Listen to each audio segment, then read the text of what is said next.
Cette dimension historique du Coran légitime l'évolution de la pensée et du discours religieux en fonction de l'évolution de l'histoire humaine, puisque Dieu a choisi de révéler le Coran par fragments et non par corpus révélé d'un bloc, comme la Torah. La Torah est une loi définitive. L'alwah, c'est fixé. Il n'y a pas de dimension historique. Il n'y a pas d'adaptation possible. Parce que c'est pour un peuple bien déterminé. Et parce que Dieu, quand il a défini cette loi déterminée, il a prévu l'avènement de Jésus, puis l'avènement de Mohammed sallallahu alayhi wa sallam. Donc il était valable dans une coupe historique parce que Dieu il a prévu qu'il y aura une autre révélation. Mais aujourd'hui, il n'y a plus de révélation après la révélation. On ne va pas attendre une autre révélation pour abroger, pour changer, etc. Ça y est. La clôture de la révélation inaugure une ouverture pour la raison. On n'attend pas la révélation, on doit continuer.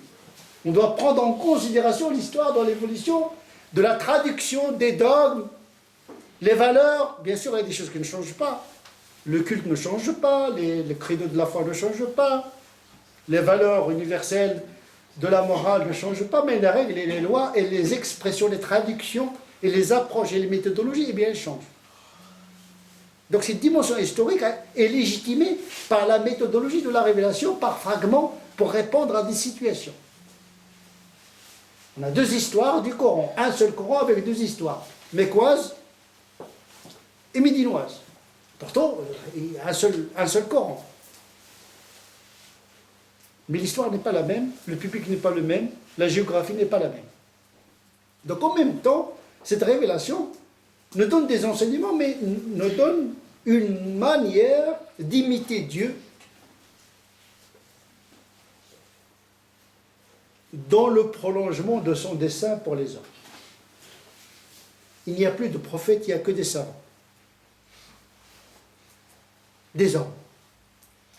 Et les musulmans auront cet islam qu'ils méritent. Il ne vient pas par infusion.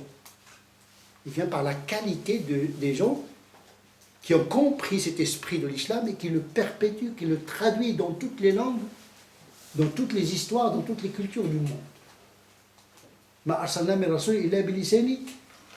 Donc chaque prédicateur, chaque savant doit être dans ce que j'appelle une subjectivité canonique nécessaire. Il doit être dans le plasma culturel dans lequel il est amené à penser, doit être imprégné, francisé dans la tête, occidentalisé dans la tête pour penser l'islam en Occident.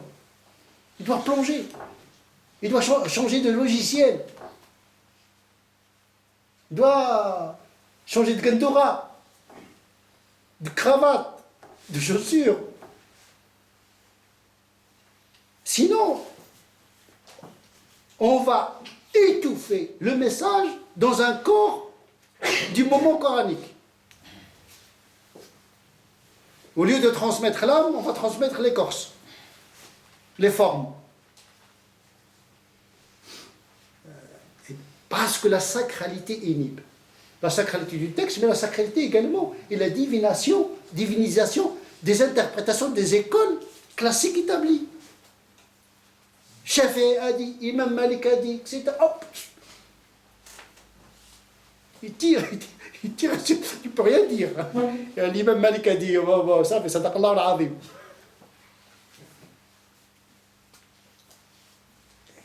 Donc à un moment donné, le commentaire s'est substitué à la fraîcheur initiale du message. Mohamed Abdou, il a compris ça, il a 19e siècle. Il a opéré un tournant, une métamorphose.